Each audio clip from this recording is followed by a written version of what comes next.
10 seconds, Chair.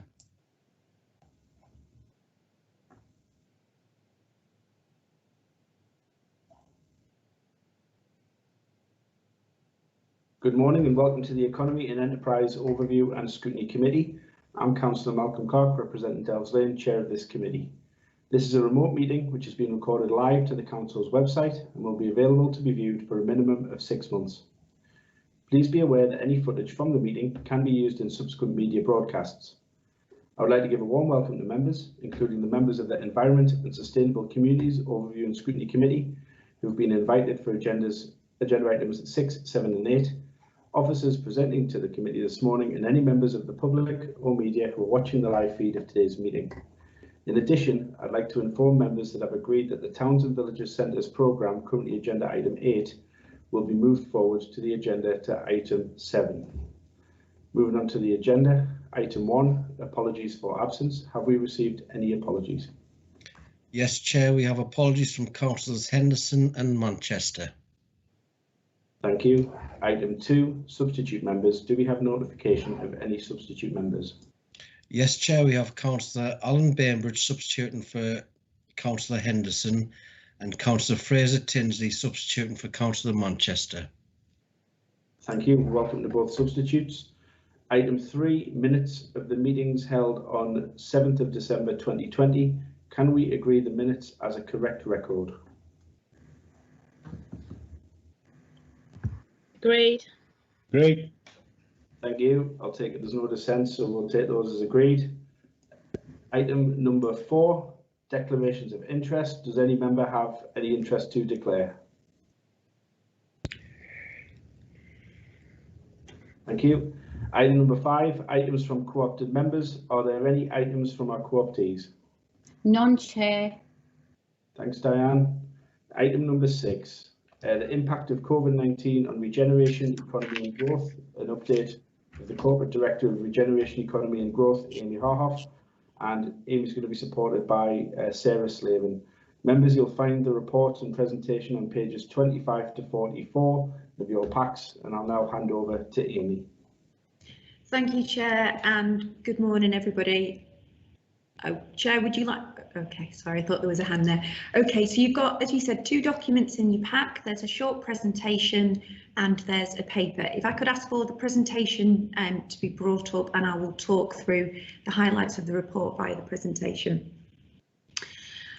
Just before we get into the presentation, I think the other key point to highlight today is, of course, that last night we were presented with the government's roadmap in terms of the recovery from the pandemic and ultimately the route out of lockdown. I think it's just important to highlight at the start that clearly this report was produced and published in advance of that, and the Council are currently going through the process of understanding what was released last night in terms of the government's announcement and the subsequent guidance, and I'll be working on that accordingly. So I just thought that was important to highlight at the front of this, Chair. And I'll just move into the report, which seeks to update members on the activity undertaken by the teams within regeneration, economy and growth, and to give you a brief update in terms of some of the known economic impacts of the pandemic, which are still unfolding.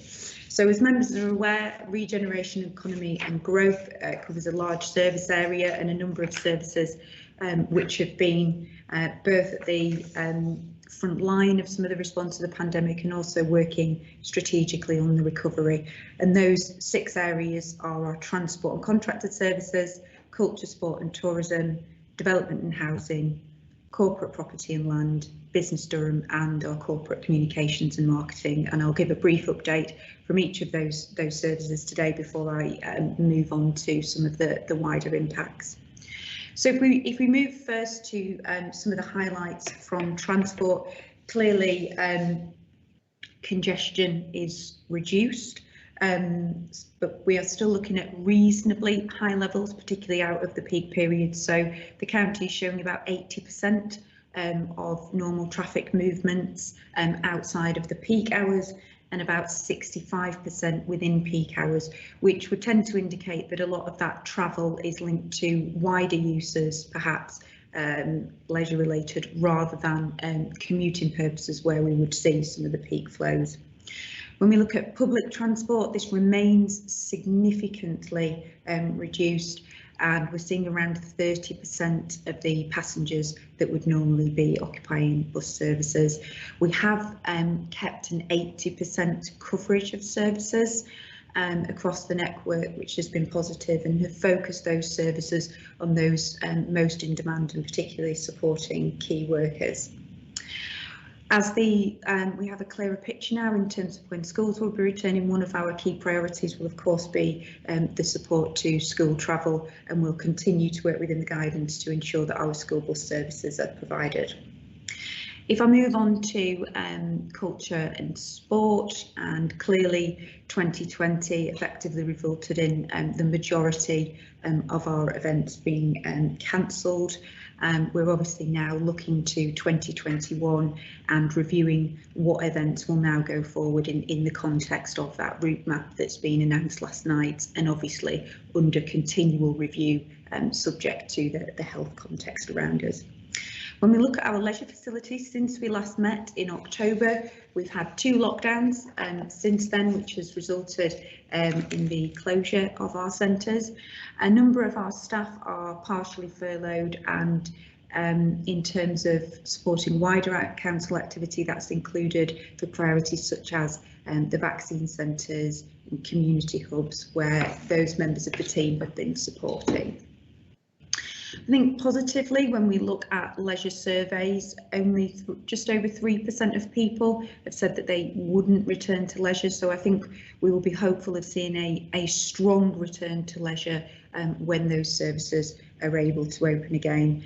And for members' benefit, we have continued to offer virtual services where we're able to do through things like the wellbeing programme, and we've seen over 1,000 users on our exercise apps, which is really positive, and not just important for leisure but really important for those wider health benefits.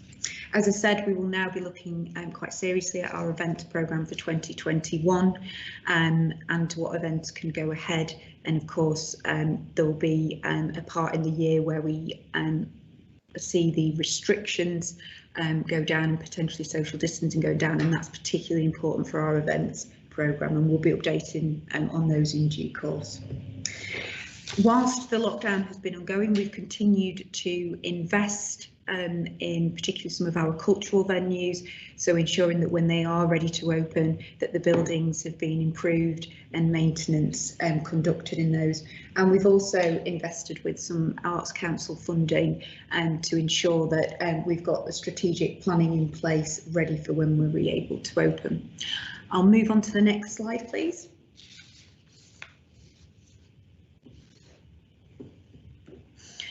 If I move on to some of our development services, clearly one of our key priorities throughout the pandemic has been ensuring that accommodation is offered and wider support to all rough sleepers, and that includes 122 rough sleepers in County Durham, and also supporting with wider initiatives such as the Stop Before You serves, whereby the council work with landlords and those tenants who are struggling to make payments to try and avoid circumstances of eviction. We've continued to work through Employability Durham, albeit that's been under a reduced service because some of the restrictions around Job Centre Plus. That will be a really key priority as we come out of the pandemic, as it is inevitable that employment support is going to be key to those workforce that have been displaced, and that will be a real priority for us. Previously, we've updated on our investments in the Reopening High Streets Safely funding. And again, clearly, as we come to reopen, that will be a focus for us going forward. And I'll talk shortly about the recovery grants that have been launched for businesses as well. If I just move on now to our corporate property and land, it covers a wide service area, so really important to some of the maintenance activities that I've talked about. We've commissioned over 1.5 million of additional works, and that's supported maintenance to our leisure centres. It's also supported maintenance, as I've said, to some of our cultural venues. And strategically, having been investing in a number of priorities, including Durham bus station and the funding that's been successfully secured for the first phases of Akeley Heads, which we expect to commence shortly. We have continued from an operational perspective to maintain our buildings and to ensure COVID safety. Whilst the vast majority of our workforce remain working from home, many of our buildings remain open, and of course in the case of County Hall had also been operating as the vaccination centre. If I move on then to perhaps just highlight on our business recovery grant.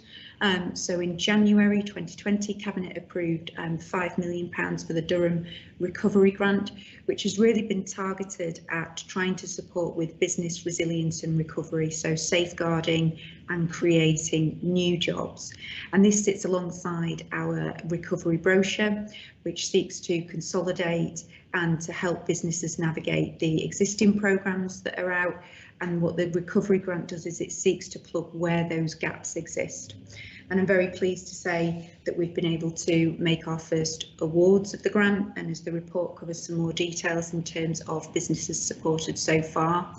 And for those businesses that we haven't been able to support, what we do is we provide advice on the applications, give guidance where it's appropriate for those businesses to resubmit, or where it's perhaps not the right application for this funding, we try and support businesses with other opportunities that might be available to them. I think then just finally in terms of services, I'll just highlight our communications and marketing have clearly been extremely busy during the pandemic, supporting widely with public health messaging, but also continuing with the strategic and day-to-day activity of council services to communicating wider investments and broader council activity. And we also work in partnership across the LA7 authorities in the northeast to ensure a joined up approach with our communications so that messages are consistent for the public. I think the last thing for me to highlight then is just a few of the known economic impacts from the pandemic, and I think it's really important to say that in line with my last update, I think the challenges from the pandemic are still to be really understood. What I think we can now start to do, now that we have a route out of lockdown or an indication of plans, is to start to understand that in a bit more detail. And ultimately, I think key for us will be understanding those sectors that have been affected in the short term and those sectors that might have more long-term impacts. And of course, we're understanding that impact of COVID alongside any implications for any of our businesses from Brexit as well. What we do know is that currently 11% of our workforce are furloughed. This was at around 30% in October, so it's much lower. What we don't understand yet is the any corresponding data in terms of the latest unemployment figures. So what we aren't clear on is the extent to which that means because less people are furloughed because they're actively employed, or whether there is actually a corresponding impact in that some businesses indeed are no longer employing people and hence is an employment issue.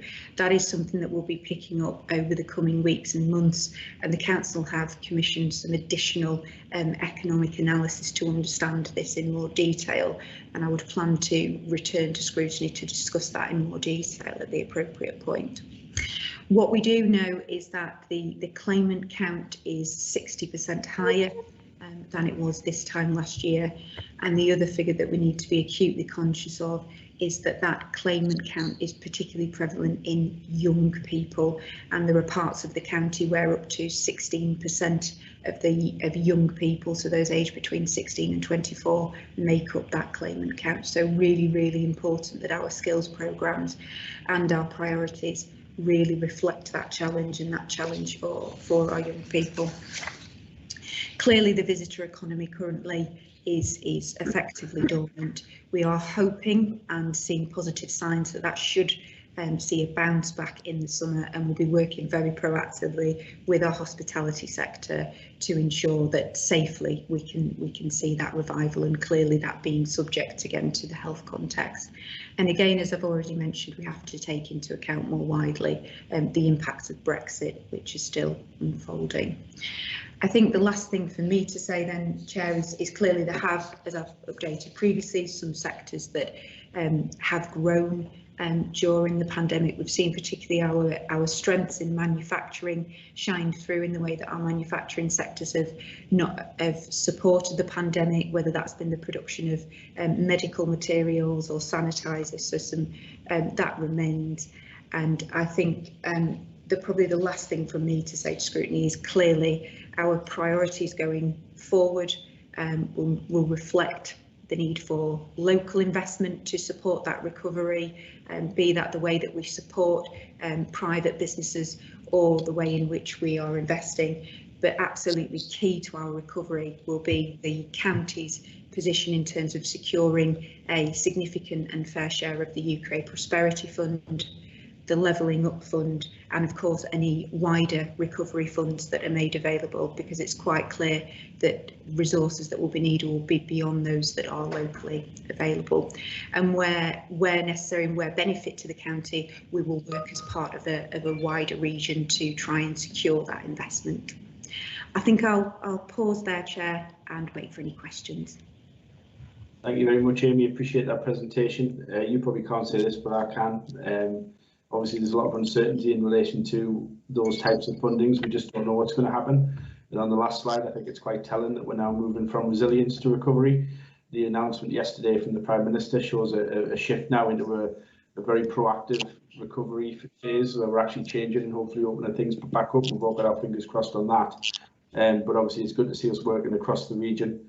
But we do need that certainty from government, particularly at the moment where Brexit on its own would have been a challenge, but the two together makes for a lot of uncertainty. I'd like to open it up now to members to ask your questions. Please type RTS if you'd like to speak, and it'll be logged. And we'll start with Councillor Mark Wilkes, please. Good morning, Chair. Morning, Amy. Thank you. I've got three different things I want to raise. Some of them a little bit parochial. So you've mentioned about Akeley Heads and about us starting work there soon. Just a little bit concerned that obviously I fully understand we have to push that now because we need the jobs there.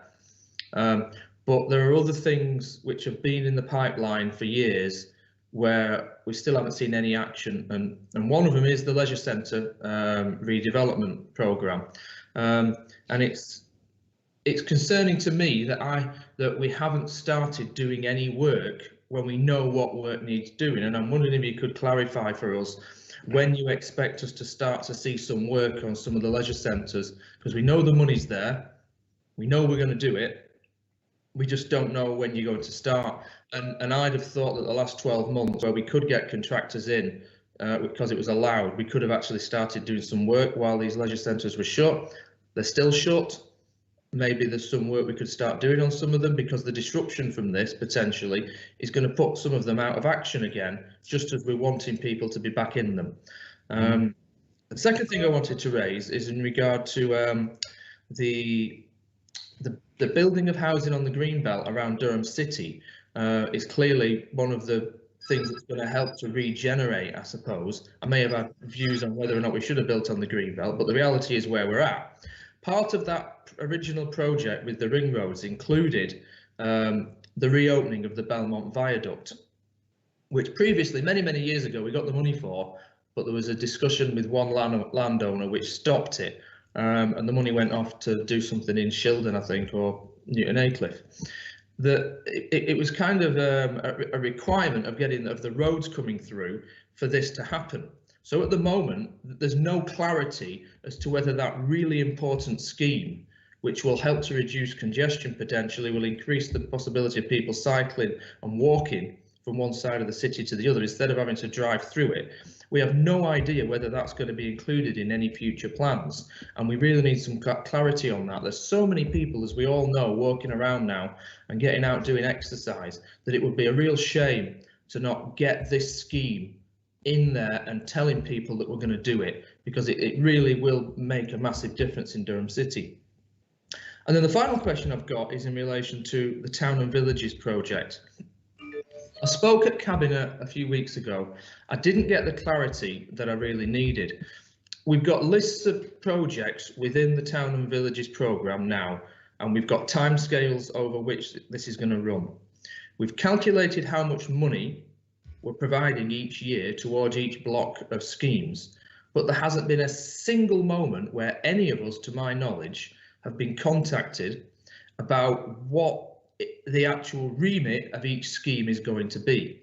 Councillor, this relates to the next agenda item, not to this one. Oh, that's true. Yeah, I can bring it up there as well. It's just that it was brought up in by Amy, so I'll hold back on that bit, Malcolm. I'll come back later then. Yeah. Okay, that was it then. So it's just the leisure centres issue and Belmont Viaduct that I'd like some clarity on then, Chair. Thanks, Mark. Feel free to come back in on that one. Yeah, Amy, over to you for that answer, please. Thank you, Chair. So I think, yes, I'm very conscious that when I mention developments, there are all the ones that I didn't mention. So yes, quite right, we are progressing Akeley Heads, but clearly there's a number of other projects in the pipeline, and you've got towns and villages coming up. Another key priority is the leisure centres. And so we'll be tabling there's a report tabled for March Cabinet, which will provide an update on the leisure programme, and that will include an update on all sites proposed within the programme and request a decision around the location for the new builds. We haven't been waiting during the lockdown, so although some of the physical works haven't been completed, that's because we've been undertaking the detailed feasibility works, but we will be confirming that programme this year and commencing works as soon as possible. In terms of the housing and the Greenbelt and the question around Belmont Viaduct, I think I would suggest, Chair, if I could come back to Councillor Wilkes on that and just review our options and update in terms of that project as well. And I think I have got some colleagues on the call as well who may be able to provide a little bit more detail on that. And in terms of the towns and villages, as you rightly say, that item is coming up next. I have obviously offered a meeting with yourself, Councillor Wilkes, following the Cabinet session, which I'll be getting in the diary as soon as possible. And of course, we'll also, as a team, be going to all of the area of action partnerships to provide updates on the programmes in terms of what will be delivered and when, and to answer any questions. But I'm conscious that's the next item as well, so I'll let you pick up more detail there. Thank you, Mark. Do you want to quickly come back in on that, notwithstanding those offers made? You're on mute, Mark. Sorry, I double clicked it. Amy, in terms of the leisure centres, then you say that you've been drawing up all of the finalised plans to move ahead. With Abbey Leisure Centre, when the original proposals were put forward, there were various things missed out, which included things like there was some extension works inside one of the squash courts, and nothing in there regarding refurbishing the changing rooms. And these were substantial amounts. The total amount it was the only part of the whole leisure centre thing that wasn't properly funded. It was £300,000 missing from the budget. I've not been contacted by any member of your staff, neither has Mamie or Amanda in my area, to discuss the scoping that you're doing with regards to Abbey, which is in our area. I'm assuming that other councillors haven't been contacted about their areas either. So if you're finalising the plans for these leisure centres, when you're going to speak to us as councillors about the internal elements of this, the stuff, the nitty gritty that people will be concerned about who go to these centres? Shall I respond to that, Chair? Yes, please, Amy, if you don't mind. Yes, thank you. That's a really good point, Councillor Wilkes. I should probably clarify the two milestones this year. So the first report is in March, and what the March report will do is it will seek Cabinet approval for the location of the 3 new build sites, and it will provide an update in terms of the early technical analysis in terms of the wider leisure programme, which includes the Abbey Centre. What will then happen, Councillor Wilkes, is there will be a further round of engagement which will include with local members and with the area action partnerships on the detail of each leisure centre. So at the moment we've been focused strategically on the locations, and now we'll get into the detail of the centres, and we'll be working with members before then doing a final report later in the year which will conclude the detail comprehensively at that programme, including the specification for all of the leisure centres within there, and we'll of course be engaging with all members as part of that process. Thank you very much, Amy. I'm going to take 2 councillors at a time because we've got quite a few speakers registered to speak. Starting with, we'll take Rob Crook, Richard Bell, starting with Rob Crook, please. Thank you, Chairman, and thanks, Amy, for that update. There's clearly a lot of work going on, not just on the front line, but behind the scenes as well. So thanks for that. When we look at the combined impact of what we know about COVID and perhaps what we don't really know yet about Brexit, I think it's fair to say that we have as much work in front of us as we do behind us, and I'm thinking mainly in terms of unemployment, the dearth of jobs, and the skills agenda. And this burden seems to have fallen disproportionately on young people, whether that's in terms of UC claimants, whether it's access to jobs, access to training. Now, there's a combined response to that. First off, we have to rely on the government to come up with the funding as part of the Levelling Up agenda. We've been promised we'll have the funding that we need to first off address the COVID issues that we've already faced, but there's also issues, as I've just said, in front of us. So we'll have that element to deal with. We need pressure on the government to come good on what they've promised, but we can also do things locally as well. So can you say a few more things, Amy, about what we propose to do about jobs? I know we've already spoken about one of the key employment sites anyway, but how are we going to get young people to those jobs? How are we going to get the skills that we need for those young people as well? Do we have Business Durham working together with employers, with the training providers? Because it's a long been an issue in this committee about how we can fill those jobs at the high end, the more and better jobs that we're talking about, from a very low starting point. So can you say a little bit more about that, Amy? And I'm sure it's something that we as a committee will be following over the next few years, just to make sure that we get from where we are to where we need to be in the future. Thank you, Rob. Amy, can I just bring Richard Bell in for his comments and then get you to comment on both, if that's okay? Richard? Thanks, Chairman. Yeah, mine's related. I was just wanting a little bit more detail about the business recovery grant. So I see of the 5 million allocated, about 3.5 has already been allocated. I just wondered what the demand is like for those business recovery grants. In other words, could you spend 35 million, 350 million? What would be a good feel on that?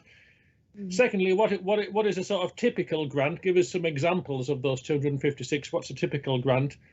And then just thirdly on that, I know rightly that obviously the business had to have been established pre-March 2020 because you can't recover from something that didn't exist.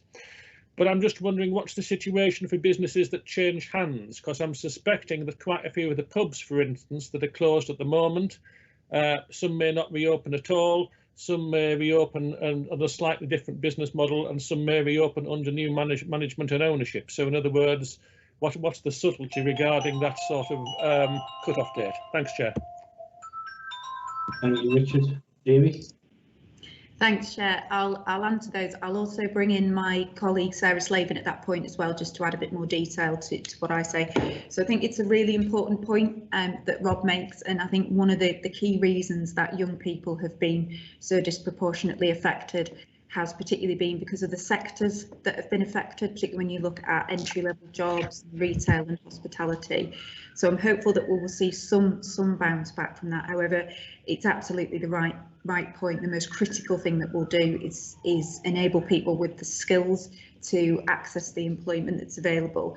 We have a number of programmes that we work proactively on as a council, and you've got both my colleagues Sarah and also Graham Wood on the call, who lead on the employability and skills programmes, and work very proactively with the job centre, but also across into our young people service to match the skills needs to the programmes that are available, and particularly critical to that at the moment is the availability of European funding, which underpins a lot of those programmes. So link back what I said earlier about the UK Prosperity Fund, what's absolutely critical and our priority this year will be pushing for those funds to sustain some of our existing programmes and to ensure that those programmes then match the people into the jobs that we create on our strategic sites. So we've mentioned in the report Integra, we've got a number of investments in Durham City that will bring on new jobs in Bishop Auckland and more broadly. So ensuring that those skills programmes that we target link the people into the jobs. And I think in terms of Richard's questions on the grants, we've seen a real range of applications, Richard, actually. It's not been typical to any sector. We've seen manufacturing, we've seen hospitality. What the report sets out is that we've had applications up to the value of just over 3 million. Some of those are in process, some of those have been awarded, and some of those have been rejected currently for insofar as they don't meet the guidance. And I think in terms of demand, yes, absolutely, we would see more demand than the funding that's available, and that would be something that we'd be considering as part of our overall recovery priorities. But I'll just see if Sarah wants to come in and add anything there, if that's okay, Chair. Thanks, Amy. And just to give a little bit of a flavour of some of the types of applications we're seeing, I think what's been really heartening is to see that businesses do have plans in terms of how they want to move their business forward, and a little bit of funding is actually going to be able to help them to do that. So examples of the types of things we've seen: 2/3 of the applications that have been approved so far have been from the sectors that have been most affected. So tourism, hospitality, leisure, and retail sectors, and the types of things they've been asking for, particularly if you take the sort of hospitality sector, has been to do with making better use of outdoor space. So for example, some of the pubs, restaurants, even some hotels who want to create outdoor space for sort of like leisure facilities, gym users. So I think really recognising that doing activities in the open air is safer in terms of COVID. So we've had applications for pieces of equipment or for converting outdoor space to enable a sort of wider offer and to attract customers back. But we've also then had businesses who've been looking to purchase new pieces of equipment that will enable them maybe to broaden their product range into and to be able to compete better online, for example. So we had an example of a business who'd moved their business online but recognised they needed to increase the offer and the number of products that they had available if they were able to compete online. So a real mix and a real range of things coming forward, but as I say, really heartening to see that businesses have got plans about how they're going to adapt, and the grant is able to help support them. And just to pick up on the final point, Richard, in relation to businesses having to have been in existence on the 11th of March 2020, that is very much as you say, because it's about, was it an existing business that needs to recover? But we, as long as the business was in existence, a change of ownership is something that we will be happy to so the business was in existence beforehand and can demonstrate that, had previous trading history. If the owners have changed, that wouldn't exclude them from applying for the grant, as long as the business was in existence pre-March 2020. OK, thank you. Thanks for those answers. The next two councillors will be Brian Avery and Eddie Adam. And can I take Brian Avery first, please? Yes, thank you, Chairman. Some of it probably has been answered, like and Richard Bell asked virtually the same as I'm going to ask now. But it's on the business rate grants. I take it that businesses that are running from their own properties wouldn't be eligible for this grant, Amy. I'm not quite certain because there's various rules and regulations, isn't there? So could you answer that one? Can businesses that are operating from their own premises, can they apply for these grants? Thank you very much, Brian. And we'll take comments from Eddie Adam, please. Thank you, Chair. Councillor Eddie Adam, representing Aycliffe West, and also Chair of Overview and Scrutiny for the Environment. Thanks again, Amy, for your report. Obviously, as you've indicated, we've got a long way to go yet. There's a lot more information still to come out, and obviously there's a lot of lack data that we still need to be made aware of. So my question has really partly been answered through Rob Croot's question, but I'll expand on that, or I would like a little bit of expansion on that. Obviously, in terms of youth unemployment, when we talk about youth, obviously we're talking about people from the ages of 18 to 25. And obviously there's been a substantial growth in unemployment in the latter group, the 25-year-olds, as you've indicated from your report, and obviously that's going to have a devastating impact, not just on those individuals, but actually on our local economy as well. We already have the Youth Employment Initiative Scheme from the European Social Fund. Now, obviously, that's been on the go since 2013.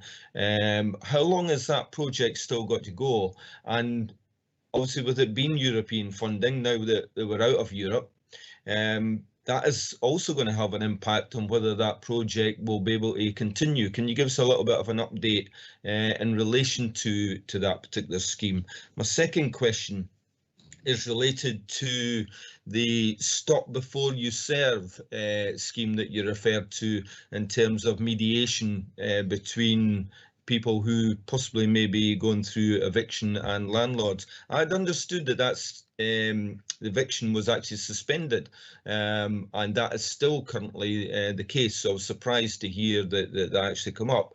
But what I'm interested in, however, is debt collection services, and that I'm now led to believe that the government has not reinstated the recovery companies and stopping them for not going into people's premises, whether that's commercial or residential, to reclaim debts. So I'm not sure whether you've got any update or background in relation to that, but I understand that that we are now allowing people like recovery companies to go in and recover debts at a time where people are really suffering and struggling with debt due to, in some respects, no fault of their own. Thank you, Amy. Yeah, Amy, go ahead with that answer, please.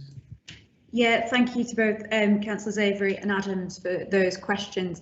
I'm going to ask Sarah Slaven to just come and answer the question, just to confirm the eligibility criteria for the Business Durham grant, and to just update us in terms of the length of funding available for the youth unemployment schemes, which I believe has been extended until 2023, but I'll get Sarah to confirm that. And in terms of the question on debt collection, if I could just ask that I provide a written update to that for Councillor Adams, because I would just want to confirm that before answering, if I may. That's fine, Chair. Thank you. Thanks, Amy.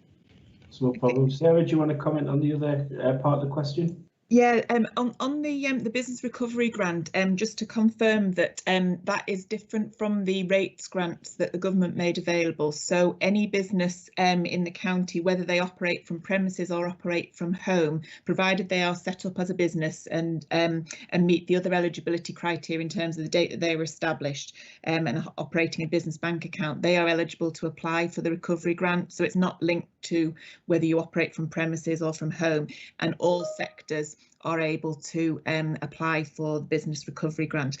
I think it might be sensible if you don't mind, if I hand over to Graham Wood just to answer the point in relation to the date, because Graham's closest to the working of the Youth Unemployment Initiative. Graham. Good morning. Thanks, Chair.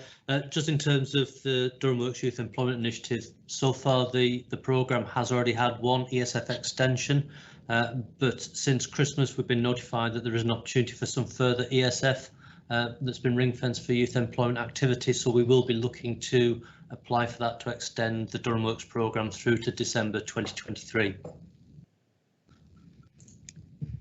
Brilliant, thank you very much for those answers. We've got three speakers left, but we'll take the next two first. That's Jim Atkinson and Fraser Tinsley. Starting with Jim, please. Hi, good morning, Amy. I'm Councillor Jim Atkinson from Aycliffe East. I just wanted to ask a quick question. I'm sure I've read recently somewhere that there are some members amongst us that are not really happy or wild about communications and marketing and the value for money we get from this area. So I noticed in your presentation you mentioned that communications and marketing have been very, very busy. So I thought this isn't a question for me, by the way, because it doesn't seem difficult at all for me to see the value in communications and marketing. But for those maybe not less enlightened, give you an opportunity to tell us something about all the hard work that's gone through communications and marketing. Okay, thank you. Thanks, Jim. Fraser. Thank you, Malcolm and Amy. Fraser Tinsley, Wellington and Hunwick Division. Just a few points I just wanted to make. When you look at the presentation, I think there's two things really stood out for me. The first thing is the youth unemployment issue, 68% in some areas. I know the government, I think it's around 7 or 8 months ago, launched the Kickstart programme to address the youth unemployment issue. We know that the longer that young people spend out of work, the more difficult it is for them to access the job market. And really it's a case, do we know what the impact of this is in County Durham, what the uptake of this is, because it may offer one of the best routes and the most funding to help people in that position. The other thing is the bus services across the county. I think there are some real systemic issues for bus services, particularly in our rural areas in the west of the county. I know that that's going to come from obviously COVID, seeing a major reduction. I think the government are providing full support at the minute, but that will be withdrawn at some point pretty soon. And I think we have to think with increasing home working such as that, just generally the use of bus services may reduce significantly. What discussions are being had with the bus companies, and are there any discussions with the bus companies and government about moving towards more of a regulated model, quality contracts and that sort of thing? And the final point I just wanted to bring up was the whole issue of exercise and leisure. I think one of the few positives of COVID has been the increase in walking and cycling that we've seen across the county. Real health benefits for people who may not access leisure facilities in normal times, older people particularly. And I think as an authority, we should be looking at ways that we can promote, particularly walking. We've got huge resources in our old railway lines, which have been invested in the past.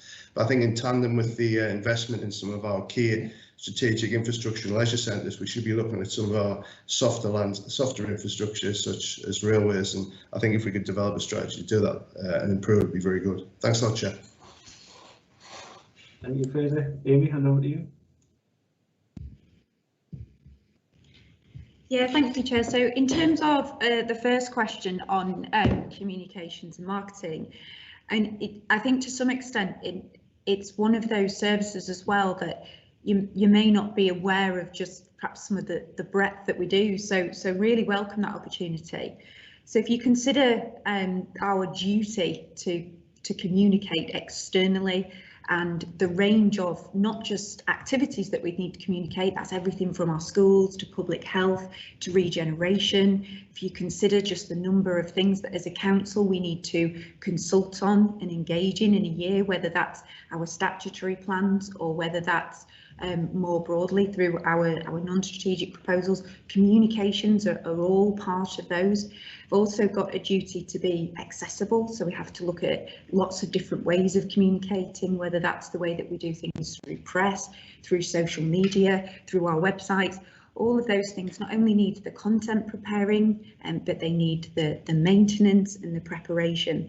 But we've also got a duty through our comms to promote our area. Comms are absolutely critical to our inward investment, which will be one of the number one things when we look at economic recovery that will see us through this will be increasing investment. And one of the key ways in which we do that is through the high profile and strong reputation of our area, and communications are all key in those. We also have a duty to communicate internally, which is a much smaller resource, but to our own teams, to our members, to make sure that everybody's informed and that supports them to do their role. So it's a real set of complex issues, and it requires a lot of skill to navigate that material and to make that material. Ultimately, our job is for it to be navigable to a public audience, and so that's why as a county we do invest resource and priority in that area. And I would always make the offer that I'd be very happy to talk about that in more detail if it was helpful to a future scrutiny.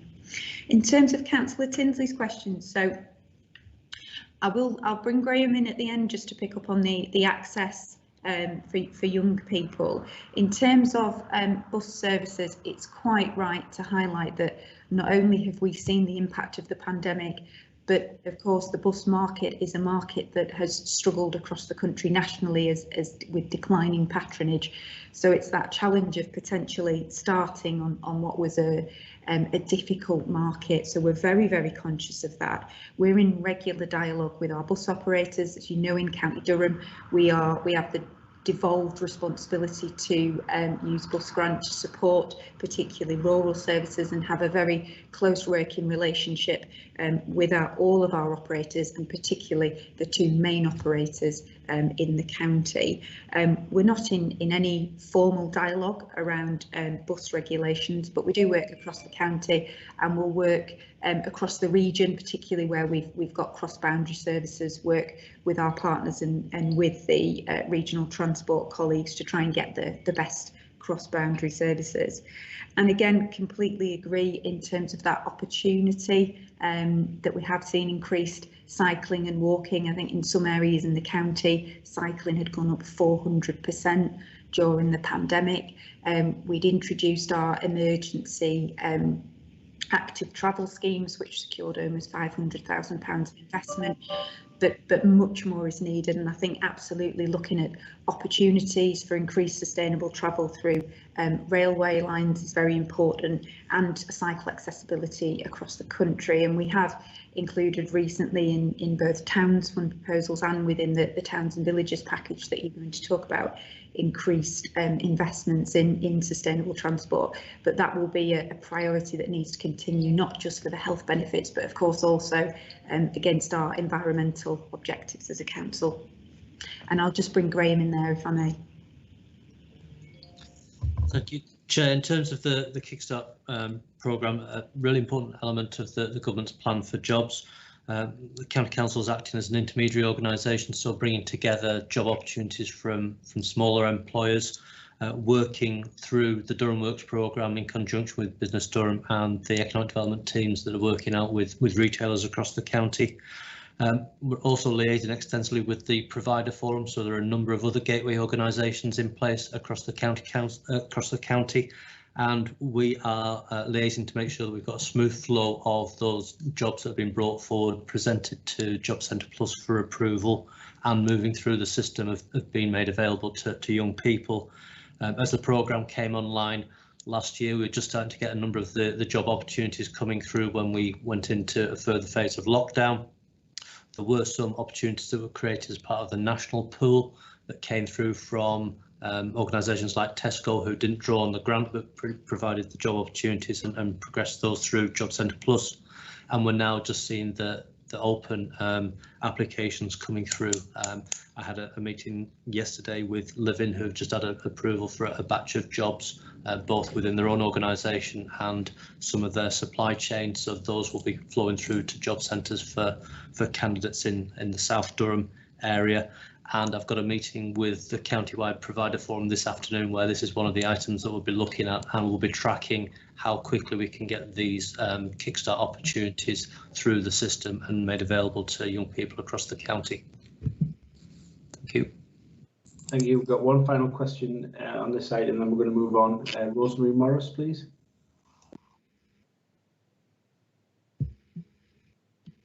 Yeah, Rosemary Morris, co-opted member.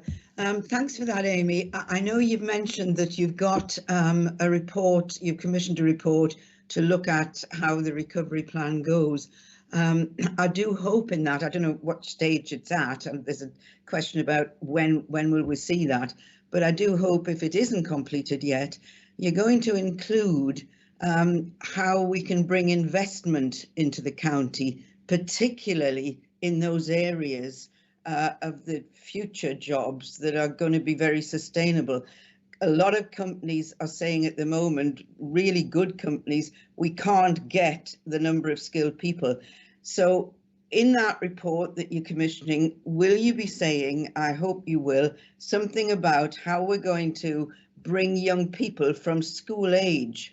There's not enough people going into science and technology. There's a whole industry in battery production in the future that is going to sustain us. It's lots and lots of jobs, and yet they're not going into that. We've had these figures for a number of years of young people, and the unemployment has been quite high. It's been hit by a pandemic, but I would really, it's good news. It's future proofing the skills, and employers are just waiting to work with schools at that age to encourage them into those industries. Are you going to be saying something about that in the report you're producing?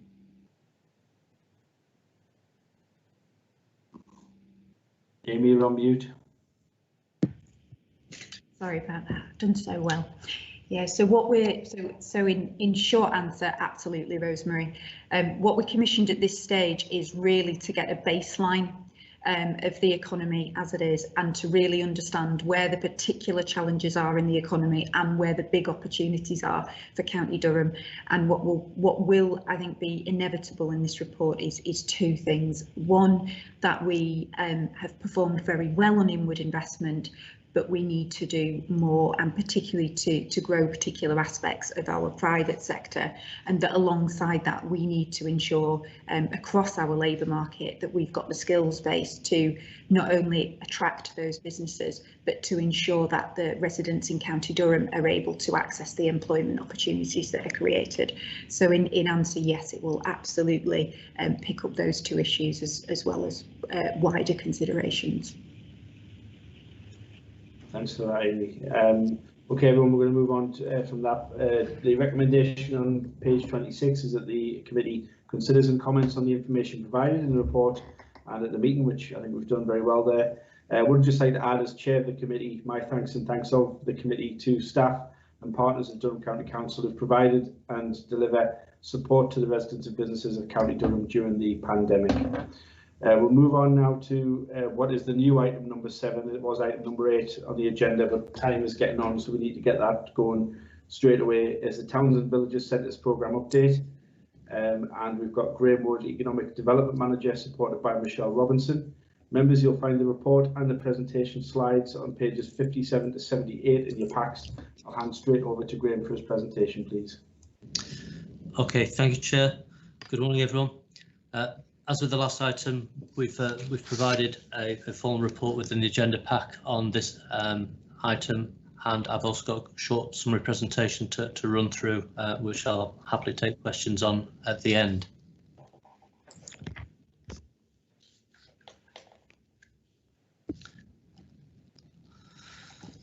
So the Towns and Villages strategy has recently been through the Cabinet process. It's an item that has been discussed at Enterprise and Economy Scrutiny over the past couple of years since it's first announced in late 2018, and very much builds on the work we've been doing in supporting our town centres. The December 18 report identified that we were going to broaden the focus that we'd had on the town centres to pick up regeneration needs and priorities within our larger villages and the small towns, as well as the county's 12 main centres.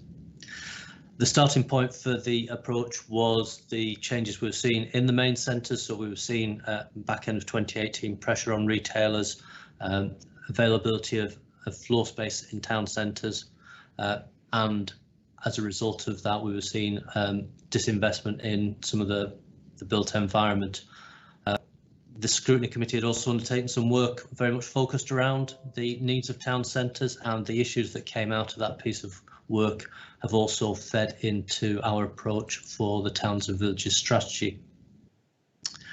What we've done through the strategy is to look at the overall package of regeneration investment that's coming forward across the whole of the county. So the report to Cabinet was clear that there's a certain £750 million of regeneration investment being made across the county at the moment. That £750 million accounts for some of the council spend invested in improving place alongside other private investment that's coming in. So it's part of an investment mapping exercise which sits behind the Towns and Villages strategy and gives us a level of information to allow targeting of resources. Of that £750 million, we see 4 fairly distinct blocks within that figure. So we have strategic investments and questions already this morning around progress with things like Akeley Heads. So strategic investments and programmes supporting town centre regeneration are included within that figure. We know that we have extensive levels of house building ongoing across the county at the moment. So private house building, significant investment programmes through our registered provider partners, and some smaller scale independent housing development opportunities as well. Again, a focus of questions in the last item around transport, connectivity, sustainable travel. We are utilising our local transport plan allocation, looking at other government opportunities for funding support to help drive forward that agenda, and the Towns and Villages strategy looks to reinforce that and add a further level of detail. And always important in terms of looking at how we maintain an improved place, the built environment, health and local environment conditions. So maintaining our places as high quality local environments, ensuring that public open space is accessible and can be well used, and through that ensuring that we support the health and wellbeing agenda. So the overall Towns and Villages strategy provides what is now an additional £25 million into that regeneration mix across the county. It has a strong focus on partnership working, so ensuring that we align our activity and our investment with that of partners and the private sector coming forward. And as we do that, we also make sure that we maintain a focus on disadvantaged communities, so ensuring that those communities that aren't seeing the large-scale commercial development coming forward do also have access to facilities and improvements where they need them. And to do so, we've moved into a process of 5 themes for the Towns and Villages programme. So we'll maintain a strategic investment programme, which, as I mentioned before, very much aligns with the work and the recommendations of this committee previously. So we are looking at neighbourhood retailing, at digital high street, at enhanced retail support programmes, property reuse and conversions, and the opportunities for events to drive footfall into town centres when COVID restrictions will allow us. So that's the core and original element of the Towns and Villages programme. One of the aligning strategies that we have supporting the Towns and Villages work is the housing strategy. So members will be well cited on the work that's been coming forward over the last couple of years around selective licensing and the negative impact that unregulated and poorly managed properties can have on communities. So alongside the work for selective licensing, we're looking at a range of other housing and community opportunities to help underpin and improve communities across the county. We have a community housing programme within Towns and Villages, so working with community groups and Homes England, identifying small scale development to meet specialist needs. So working with groups supporting learning disability adults, supporting older people to try and bring forward bespoke small scale developments to support them. Under housing and community, we're also looking at improving the energy performance of some of the poorest EPC rated properties across the county. So continuing that green agenda that we've been working on, recognising within the housing strategy we've got significant numbers of solid wall properties which are fuel poor, fuel inefficient, and can compound costs for the residents in operating those properties. On the community side, we've also extended the activity that we're developing under Towns and Villages, recognising the important role that many of our community facilities have played during the COVID pandemic, and how a number of those facilities have looked to broaden their service offer to support the surrounding communities. So we'll be working flexibly with colleagues across the council to identify those facilities that would benefit from support. I mentioned environment and health, so over the past couple of years our towns and villages have benefited from a number of targeted programmes such as Spruce Up, the activity of the CAT team, and what we're doing through towns and villages is to ensure that we can continue that focus on enhanced environmental management, so particularly working in areas where we've got small scale improvements coming through to make sure that the areas are brought up to a high standard, and as I mentioned before, ensuring that our open space is accessible to as many people as possible and to promote that health and wellbeing agenda.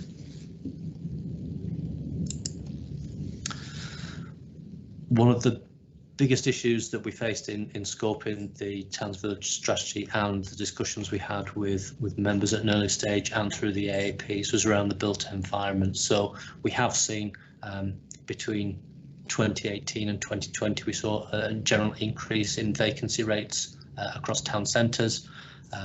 The council's already got an established process for addressing empty homes as well, and through Towns and Villages we wanted to see what more could be done to address the issues of physical property decline across our communities.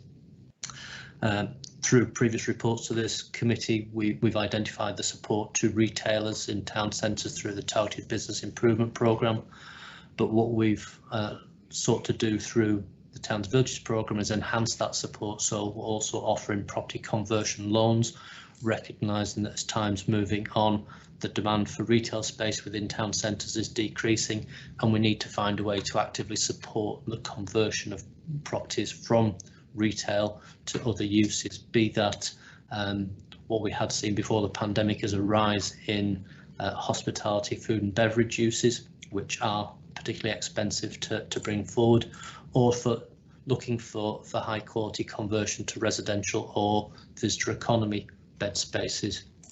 So that's an area where it's an additional level of support we've been able to provide, and already we've got a strong interest across the county in how we can bring forward improvements to some of the physical fabric.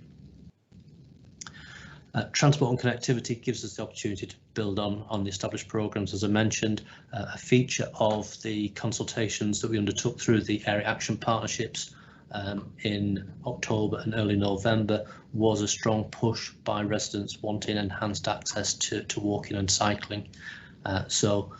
Through the Towns and Villages programme, we'll be looking to provide that next level of connectivity between residential communities and the established networks, which are the areas that are securing the investment from the larger scale programmes. And as Amy mentioned in response to one of the previous questions, we're already seeing those sort of connectivity links coming in terms of some of the work around the Stronger Towns proposals we got in Bishop Auckland, and a number of the walking and cycling programmes that are coming through from colleagues in other parts of the council. So having those 5 themes, the priority within the strategy is to make sure that we can blend those 5 themes into the existing batch of activity that's coming forward. So town centre regeneration, we've not backed off or eased off in terms of the investment that's committed through the council's town centre capital programme, continuing to deliver improvements across our main centres in line with the established package of master plans. House building, so obviously on the back of County Durham plan, we now have a clear view in terms of housing allocations. As the County Durham plan was coming through, we had seen a continuation of strong demand and an appetite for large-scale housing development, and that brings with it significant investment, significant improvement It brings follow-on benefits in terms of investment into community facilities and junction improvements. And also we're keen to ensure that we can maximise the opportunities for local employment opportunities off the back of that as well, be that through subcontracting or through encouraging the use of apprentices within the larger scale housing developments. We've got the package of established large scale economic investments, so Jade, Integra, Hakeley Heads, Forest Park, large scale investments coming through. Those clearly have a very positive impact in terms of the appeal and the demand for some of our towns and villages as residential locations, and this programme can blend in alongside those investments to help that process of change and improvement. I've touched on selective licensing and empty homes, really significant issues that members have looked at and spoken about at length within this committee and elsewhere within the council, and the importance that the residents continually place on the maintenance of the local environment through clean and green. Again, picked up as part of the wider investments and an area that has seen impact through the COVID pandemic, leisure transformation. So a significant investment budget that's coming forward there, and the same as the housing proposals that I mentioned, opportunities for subcontracting, for local employment opportunities, and to look at what more can be done off the back of the significant investment that's coming forward through that programme. When I mentioned the £750 million regeneration investment that's coming into the county at the moment, it's quite easy when you get to a large figure like that to think that it's simply a made-up figure. What we do have is a lengthy spreadsheet trying to map all the existing regeneration investments coming in by area, whether they're current, planned, whether they have planning consent, whether we've got confirmed budgets for them. Developing the overall regeneration investment figure is important in terms of the positive comms, in terms of pushing the inward investment agenda, but at a practical level, what's really important is to understand the investments that are coming through and to make sure that we sequence investments within communities most effectively. So everyone wants to see investment and improvement with their community, but most communities would rightly be frustrated if that programme of investment led to 3-4 years of disruption, where we constantly complete one project and then start another. And so what we've been working through the investment plan to do is to try and make sure we can sequence those investments, make sure that we're not doubling back and improving areas where we've had other programmes running at the same time, and to apply that same approach to private development and our RSL partners as well, with the hope that we can end up maximising the impact in these communities and bring the change about in a shorter time frame for the benefit of our residents. I mentioned the Area Action Partnership feedback consultation exercise, so we had something like 1,500 people register for the autumn AAP programme. Significant range of comments as we attended each of the AAPs and talked through the approach to towns and villages. We had very strong support for the principles of what we're doing, and some very useful commentary in terms of project opportunities that the people wanted us to look at. So that feedback is something that we've worked on. We've provided summaries back to the individual area action partnerships, and we're building those priorities and those requests where we can into the forward programme for the delivery of towns and villages. Within the report that went to Cabinet, we set out how the overall programme will be broken down. So the £25 million programme providing some really important and well received projects. So Digital High Street programme looks to establish free town centre Wi-Fi across all of our main centres. We've already started with a pilot programme which rolled out in Bishop Auckland and Stanley. That went live just before COVID. Town centre Wi-Fi is is a strange one in some respects. So people often see Wi-Fi as being one of the biggest threats to the town centre. In terms of moving forward, what we see is that for people to spend more time in town centres, they will look for social opportunities, and the availability of Wi-Fi helps in delivering that accessibility. Also, in terms of general retailing, then there's established figures showing that most people will actually price check or product review while they're out shopping as well. Wi-Fi in our town centres also provides us with background data, so we can understand how many people are live on the system. Each mobile device that connects to the system will provide a ping, so we know how many people are in the town centre at any one time, when the peak times are, how people move around the town centre, where they arrive and depart from within the town centre, and that's really useful information in terms of planning events, in planning car parking strategies, and the general footfall information that we gather through that is also really important when we're talking to retailers and developers in terms of what the opportunities are within certain sites within the town centre. The whole programme works on the basis of anonymised data, so we've made sure that we're fully compliant with all the current legislation. But if users do want to log into the system and provide their personal data, that does give us an additional level of profile in terms of who's using the town centre, so we can see by age or whether or not we've got people from different parts of the county that use different centres at different times of the week or month. So that programme has been rolled out in Bishop Auckland and Stanley, and in the next month we should start to see the rollout of the next phase of that programme in Barnard Castle and Chesley Street and Seaham, with Durham City to come on stream after that. And within the investment programme we've identified future dates where we'll be undertaking the survey work in the other main centres and looking for that rollout. And importantly, as part of the delivery of Digital High Street, we're ensuring that there's a package of support for the town centre retailers as well, to ensure that they have the skills to maximise digital opportunities, so skills for digital retailing and general IT competence is something that we're offering.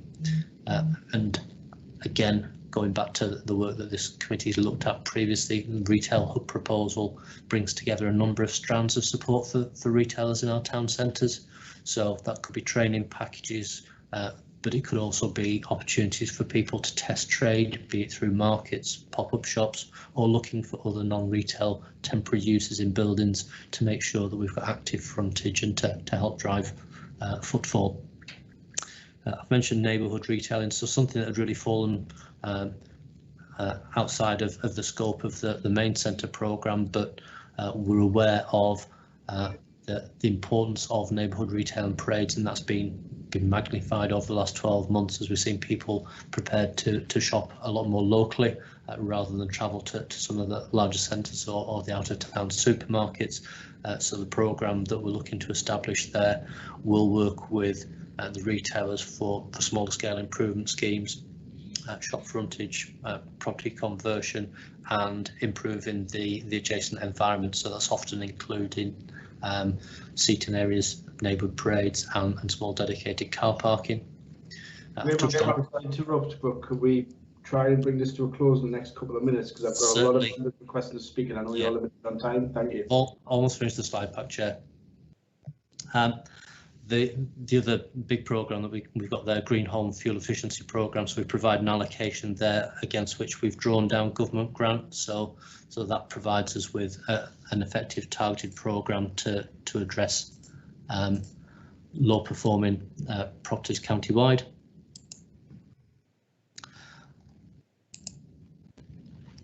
We're also ensuring, again, building on the previous point about comms and marketing, that we can provide that reassurance to local residents about what's going on in their area, but can also be really clear to external investors about what the opportunities are and how our communities are changing. So members will start to see some of these logos and icons appearing in publications over the coming weeks and months. And then where we are at present, in terms of this agenda item being advanced, I'm just about to move on to the Counter and Partnership Forum this morning to talk to Counter and Partnership members and AAP chairs in terms of their involvement in this programme, how the additional allocation that's been made available for AAPs can be best utilised in the coming months, and to start that next phase of dialogue with the AAPs about identifying local priorities, which will then go back to on a twice yearly basis in terms of the monies that they've received in the wider investment programme. So, Chair, that's the end of the summary presentation. I'll happily take questions from members. Thank you very much. We've got 8 councillors that have requested to speak. We are limited to time, so I would ask that members use their brevity card if possible. I'll take 2 councillors at a time, and we'll start with Councillor Fraser Tinsley and Mark Wilkson. We'll take Fraser first, please. Thank you, Chair, and thank you for that very comprehensive presentation. Just a couple of points I'd like to make. I think, first of all, this project goes back around 5 years to when it was first conceived by the lead political group in the council. And what it was about really is recognising we are getting significant investment into County Durham. It's going into Durham, it's going into Integra, it's going into Forest Park, it's going into the other areas that we've seen, but we were very cognizant that we had to take everybody with us in County Durham, and that meant getting into the communities right across this county that need the investment. Yes, those investments are great in our main centres in Durham City because they're the cash generators for the county. But as I say, we need to push regeneration down. And that's really important because if you look across County Durham, I think it's about 47% of the population live in areas that are in the top 30% for deprivation in England. And we need to support those people. And this programme is unashamedly about going into those poorer communities. We've got areas in, for example, like Woodhouse Close, 150th most deprived in County Durham. Areas I represent in Wellington, 794th most deprived. But then we've got areas around Durham, Newton Hall. I think that's around 29,000 out of 33,000. So we have to make sure that the money and investment is spread across the county. And a good example is housing. We see now that we're in a housing boom as such. We've got 5,500 houses allocated in our new county plan. But then you also have to remember as well that our real housing boom took place in County Durham between 1880 and 1920, when a lot of the pit roads were built in this county. And those areas now are suffering. They actually come to the end of their life. They need investment, they need regeneration, they need managing of private residential tenancies. And that's what we're doing, putting in things such as the selective licensing programme, which is related to this. So this programme is unashamedly about need. It's about levelling up across County Durham. It's about saying, yes, investment in our main centres is great, but we also need to say investment into our communities. But I won't apologise to anybody who says to me, well, this needs to be equally spread. Yes, everybody needs a fair crack of the whip at getting some of this cash, but it needs to go to the areas that need it. It needs to go to the most deprived areas. It needs to go to the areas where people have suffered for too long and they need this money and investment. And that's why this programme is the right thing to do. Thanks a lot, Chair. Thank you, Fraser. Can I invite Mark Wilkes to ask a question, please? Thank you, Chair. I wasn't going to be political at all, but I have to say to Councillor Tinsley, this project was not formulated by the lead group. I submitted the original motion demanding a town and villages reserve. We've been banging on about it since 2008 because there was no funding for the areas outside our main town centres and villages. So I'm delighted that we've got this funding there, but it comes off the back of a lot of pressure from myself and others. And within that, we had a 2-year period now whereby we've been waiting, some of us, both Labour and opposition councillors, for the 21 original schemes, which I've got listed here on my phone in front of me, to have been scoped so work could start. I now get to look at a programme whereby some of those schemes have been kicked back to next year, whilst others, which didn't even exist in August and September of this year, suddenly find themselves being worked on in a couple of months' time. Now, that's a real kick in the teeth for those of us who've been banging on about this for getting on for a decade and have been trying to get our project scoped for the best part of over 2 years now. So that will be my first point. Now, within this programme, we have the neighbourhood retail improvements block, and I raised at Cabinet a few weeks ago to Councillor Marshall, who just didn't answer my questions. I said to him, can you please explain to me what the scoping is that's been done, because you can't put forward an exact figure of £582,000 for the schemes for this financial year and not know what you're going to be doing with those schemes. Still to this day, 2.5 years on, I have no idea what the scope is of any of these original schemes. I don't know how long it's going to be before we find it out. I think it's completely unacceptable to have waited this long and be sat here waiting even longer now and not have a clue how much money's been allocated, particularly to the one important scheme that I had in my area of Framwellgate Moor Front Street. And I really do feel that for those people, not just opposition councillors, but Labour councillors as well, who've been sat waiting patiently for 2 years to then suddenly find their schemes kicked further down the line and things that never existed to suddenly appear at the front of the queue is completely and utterly unacceptable. My question for Amy or whoever, or Graham, is quite simple, and it's this: how do you calculate £582,000 for the coming financial year, divided up amongst 21 schemes? How have you come to that actual specific exact figure when you haven't scoped anything? Thank you for those comments. Graham, would you like to respond? Thanks, Chair. Yeah, certainly in terms of the neighbourhood retail improvement programme, then Councillor Wilkes has just detailed there the 2 years of development phase. I think it's really important to recognise that over the last 12 months there's been much limited opportunity for engagement in terms of developing those schemes, and in fact many of the team that support town centre and this sort of work have been working on supporting the COVID recovery work with retailers, where we've supported 700 retailers across the county and done some in-depth work with around 400 of them. The development work itself for the programme sets a neighbourhood retail programme budget across the 3 years of the towns and villages work. What we've done is we've identified the settlements we want to scope as part of that, and we've identified a budget for year on year.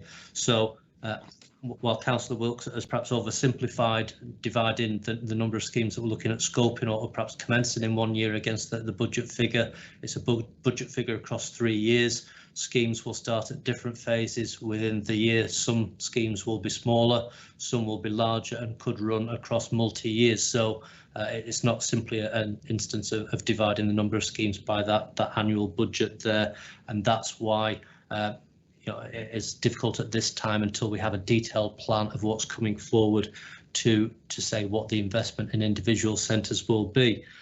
While we have been constrained a little in terms of getting out and doing the scoping and getting the design work programmed, then there are some investments that have come forward. So we have been utilising some of the other COVID response monies that have come through, and areas like Framwellgate, that was one of the areas that did receive the government's cycling investment money. So a dedicated cycle routeways gone in through Framwellgate, and obviously off the back of that we'll be looking to make sure that we incorporate a range of improvements that enhance and reflect the investment that's gone in recent times.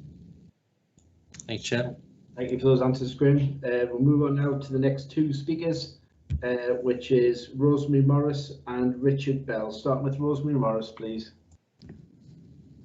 Chair, it's been partly answered. I found the link to the investment plan really helpful, but my question was the discrepancy in the totals for each of the partnerships, and I would just like to clarify the criteria for those.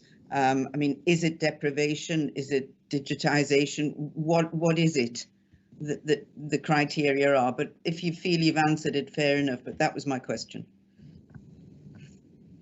Thank you, Rosemary. Richard Bell. Thanks, Chairman. Yeah, my question is related. The 750 million global total in the cabinet paper had it divided down by AAP areas, ranging from 219 million in East Durham to 1.3 million in Teesdale. I don't know if all that adds up to 750. I didn't do it, to be truthful. But what I would like really is that 750 million and those AAP-wide figures in the cabinet paper to be broken down so that we can see, for instance, in the 30 million in East Durham, what's private, what's council, etc. Break it down. You must know what the breakdown was to arrive at the total. And by analogy, if you were doing a neighbourhood funding project or an AAP project, you would have in Councillor Bell contributes £10,000 match funding X from this person, match funding Y from another. You must have those figures to arrive at the total. So I think we need to see those broken down, frankly, just if nothing else. A, so we can establish if Councillor Tinsley's point about fairness is correct, but B, just so we know what's happening where. I think the second point, just on the AAP feedback, I would kind of challenge the table that you presented there, because I was at the forum event in the Teesdale one, and certainly there was some concerns made about retail, which hasn't appeared on your grid there, and nor does it appear to include the actual feedback from the AAP boards, which, because a lot of board members weren't able to join those AAP forums where Simon Hennig presented. So I think I also want assurance really that you're actually just going to not take your priorities from that little grid that you've got there. That showed, I think, about 6 people responding in the Teesdale AAP event, and you're actually going to listen to the feedback from the AAP boards and indeed local councillors as to what the local priorities are. Thanks, Chair. Thank you, Richard. Graham, back to you for a comment. Yeah, thanks, Chair. Just in terms of Rosemary's question there, then yeah, I can happily address that one. So the £750 million figure came from the investment mapping that we'd undertaken as we were preparing the report for Cabinet. That's a piece of work that's ongoing, and we're constantly feeding in the schemes that gain approval, either planning approval or the private schemes that we're aware coming forward. As a for instance, and actually relating to your area, Rosemary, did some work at the end of last week looking at the Durham Valley AAP figure, which I think was showing something like £6.8 million in the investment plan. When you look at the other approved regeneration spend that's in programme, anticipated to come forward over the next couple of years, you're probably talking then somewhere closer to £78 million of investment in new facilities across the area. If you were then to add on to that what is currently in approval of somewhere like 2,050 new homes, many of the developments for those have started, and quantify that investment in regenerating place, then you're probably talking about another £200 million. So £750 million was a small c conservative estimate of the value of improvement going on across the county. As we move forward with this programme, we will be doing more work to build on that investment planning process, so we have a better oversight of all the investment coming into communities, and very much moving on to Councillor Bell's question there. Then as we develop that investment planning work, yes, we will be sharing that, and we are looking to get that properly mapped out through the GIS system. So it's very much like the town centre survey work that we do, so people can see what's happening in their area. In terms of the second point that was raised in terms of the priorities, then the slide tried to summarise against a number of different headings the comments that came through. Absolutely, accept that there's broader comments that were made, and also additional comments that came back after we summarised the comments to the AAP boards. And as I mentioned as I conclude the presentation, after I've left Scrutiny this morning, I'm going to the County and Partnership Forum, where I'll be talking further with the AAP chairs about the opportunities through the Towns Villages programme for each of the AAPs, and how we'll be supporting them in working through that process over the coming months. Thanks, Chair. Thanks.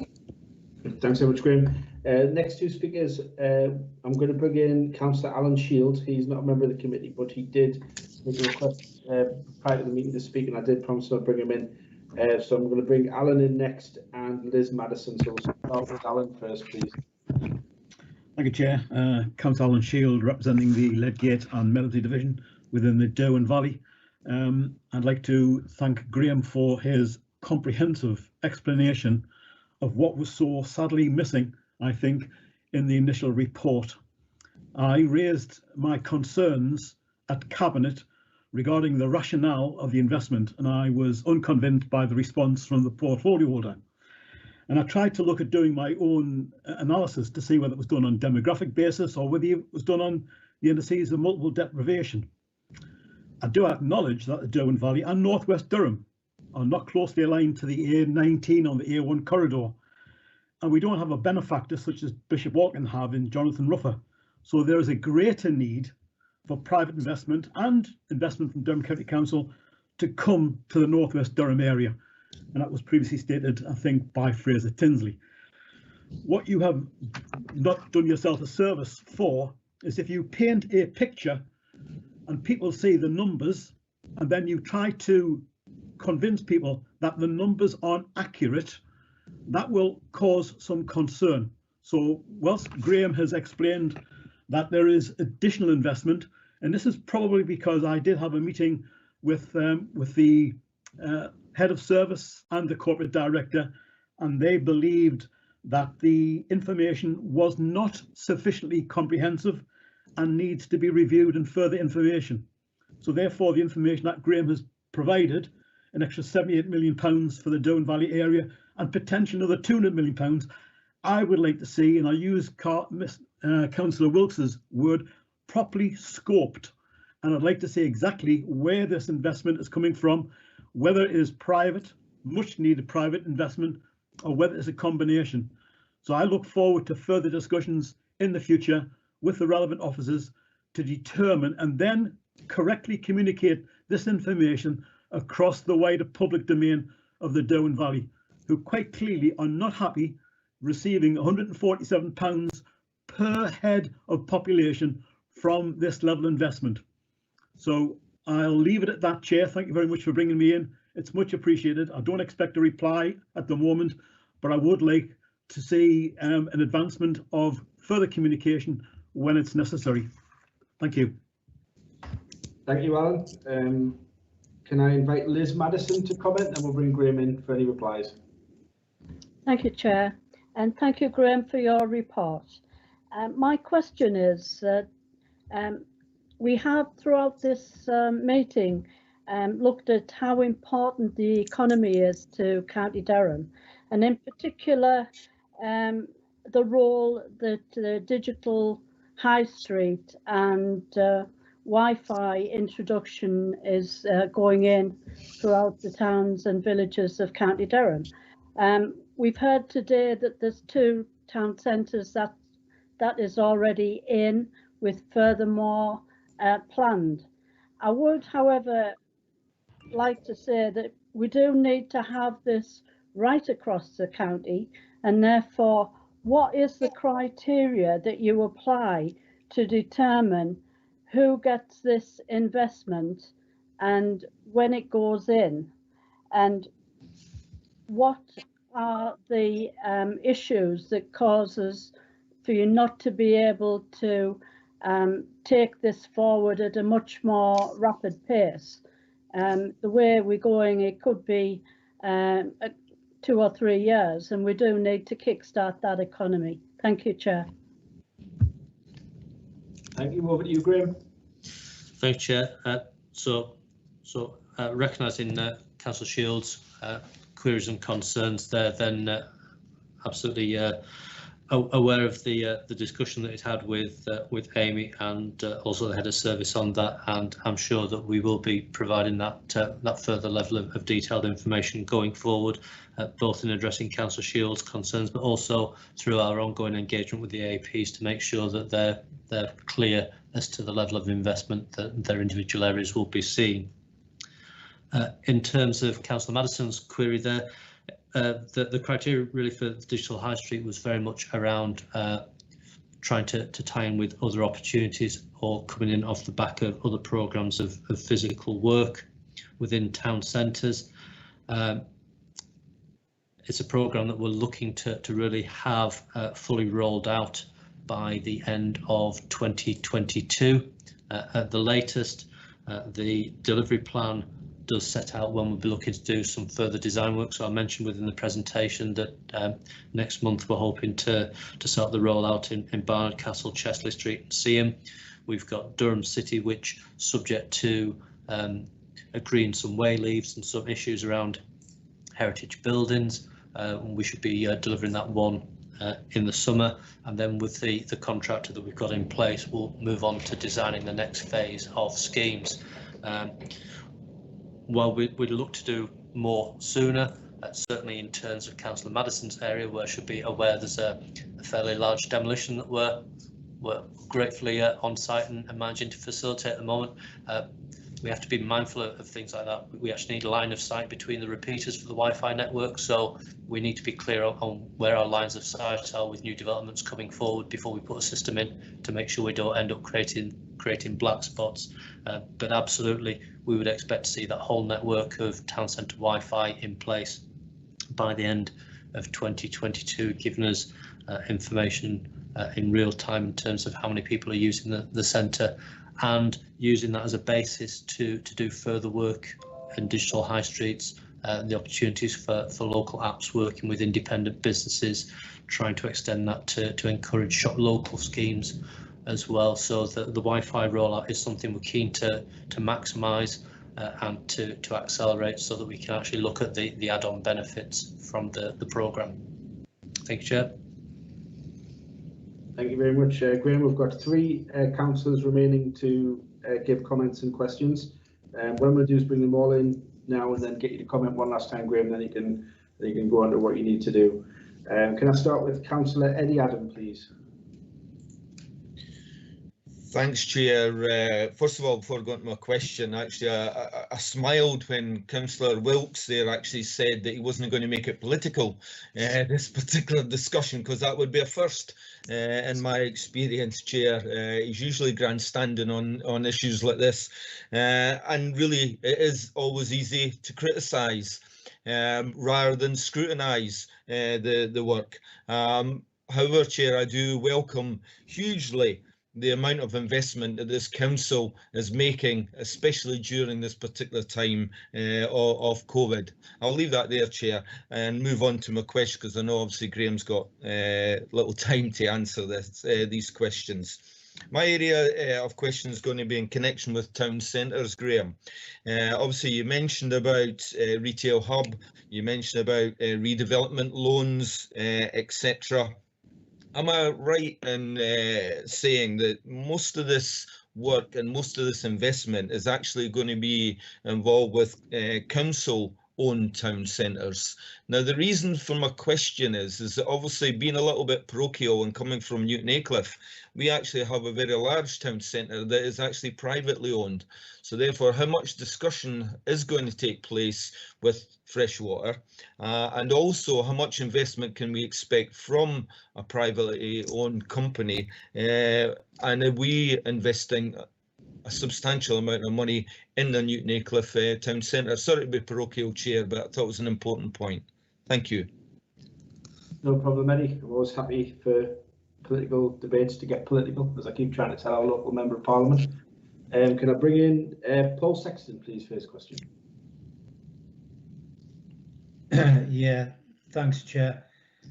Two points before I ask my questions is, when we talk about EAP consultation, I take that with little kudos, because the EAPs haven't got the reach. The mainstream residents, you know, I didn't even know that I had an EAP 5 years ago. So, and now I'm a county councillor. Some people are politically drawn to meetings like that, and others aren't, and some don't care, but they care about the community. The councillors and other organisations have a much farther reach. So I would hope that in the future we could look to widen any consultation above and beyond the EAPs. In terms of the project methodology, that's what I used to do for a living. You can't have a project delivered that would be red flagged all the way through, unless you have a settled scope and it's costed and it's resourced and an associated timeline. We are doing it from the wrong way around. The scope is absolutely key, and until you have that settled scope, the rest is incidental. And I've said this for years. So my question would be to Graham, and this is not apportioning anything to you, Graham, thanks for all the hard work, is back in 2017, and I'm sure most councillors on here will remember, we sat in committee room 2 and we were given an overview of the Chelsea Street plan, which still hasn't come to fruition, and in terms of delivery, Wi-Fi for Chelsea Street.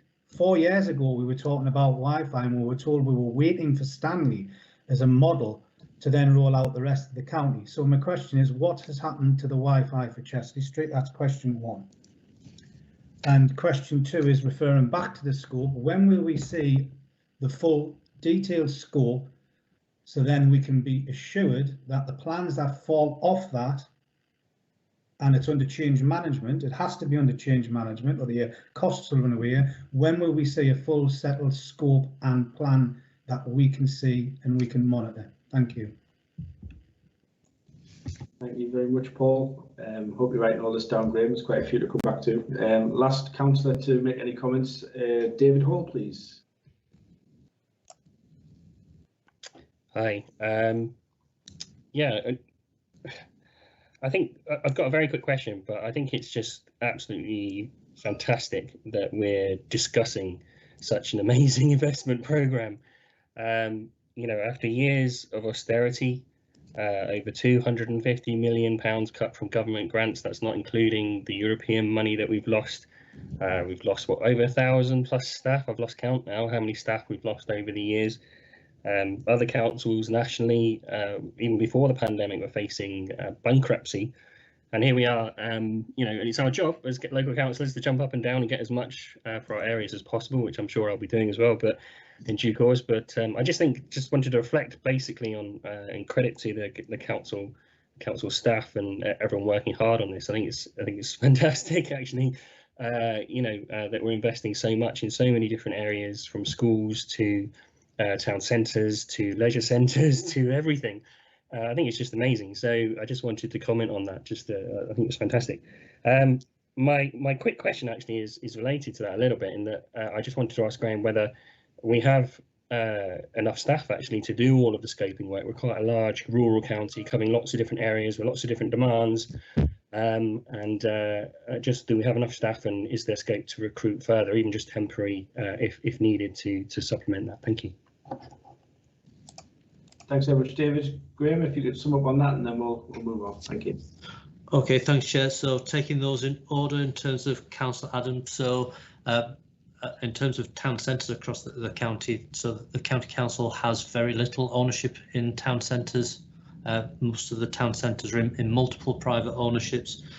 Clearly, the two former new towns, Newton Aycliffe and Peakley, are slightly different propositions in terms of their ownership.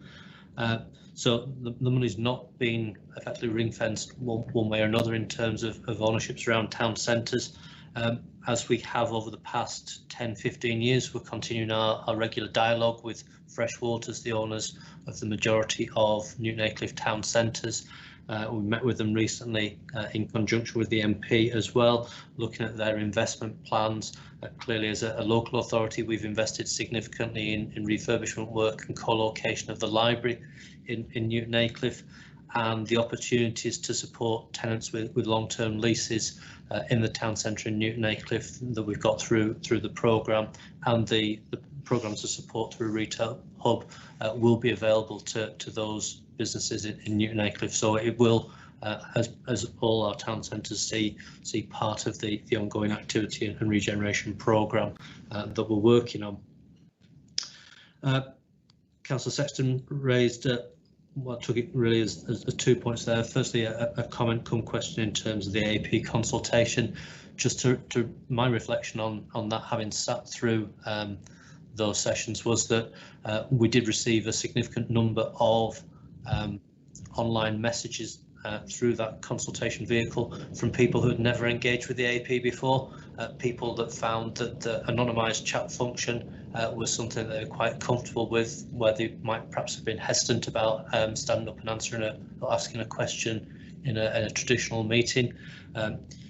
As far as consultation is concerned, yes, we can always do more. I think the necessity of doing the virtual consultation was something we were a little bit concerned about. We did receive a good level of response, and looking forward, we'll be looking at the traditional methods and the virtual methods to see how we can continue that high level of engagement with residents and businesses at a local level as we build that programme. Building that programme is something that continues. So the second part of Councillor Sexton's question about scope, we have a scope, we have parameters for what we're trying to achieve under the different investment strands and those projects. As I've referenced a couple of times, the mapping exercise that goes on in the background to identify what's already been spent in those areas and best identify how and where to invest and when to invest is going on, and that's part of the work at the moment. So within the programme, perhaps cuts across a number of the questions that we've had this morning, Chair, we have some projects where there's a defined budget. That budget's either against costed items or it's a contribution against other budgets that we've already identified for a place. For a number of the other programmes, we have a budget profile, a total figure for that strand of work, and the work now we'll be doing with the AAPs is about how we actually implement projects against that. And as with all programme management, if there are other funding opportunities, other contributions, or there's a better way of doing something, then we will continue to flex that programme and look to deliver the maximum we can with the resources that are available through that programme. But talking through how we're doing that is a feature of what we've agreed to do through the AAPs as the prime vehicle in each of the localities, and that's something that we'll be taking those two opportunities over the next year to do. Finally, in terms of Councillor Hall's point, welcome the comments that he made up front there. In terms of the staffing capacity, then I think what members will have seen from the Towns and Villages programme is it's not simply a regeneration programme. Certainly, my team would have been overwhelmed if it was simply the delivery vehicle for £25 million of additional programme work on top of what we've got. But the Towns and Villages programme draws upon most aspects of the regeneration, economy and growth division, and also significant input from colleagues in neighbourhoods and climate change. So the burden for delivery, for identification and scoping is shared across those areas, and as we're moving forward, then we feel comfortable that we've got the resources in place to do so, and also have the regular contact with corporate director and senior members. So if there was an issue around capacity, we could raise that at an early stage and look to address it to make sure we can deliver the programme effectively. Thanks, Chair. Thank you. Councillor Sexton, did you want to come back in for a brief comment, and then we're going to move on, I'm afraid. Yeah, Chair, just on the EAP thing, I'm not dismissing the EAP at all. I'm just saying there are broader avenues we could look at, but I will say I haven't had my questions answered. My question was, when will we see, a date, approximate, when will we see a scope and plan? And secondly, what happened to the Chesley Street Wi-Fi from 2017? Chair, just to come back on that. So in terms of a scope and plan, I'd indicated that the two sessions will be working with the AAPs in identifying the plan for how we're rolling out the programme at local level. Is something that we'll be doing this year. Apologies for missing the point in terms of the Wi-Fi rollout. I did mention earlier that our next phase, our first full phase of delivery, includes Chesley Street, which we're hoping to initiate in the next month.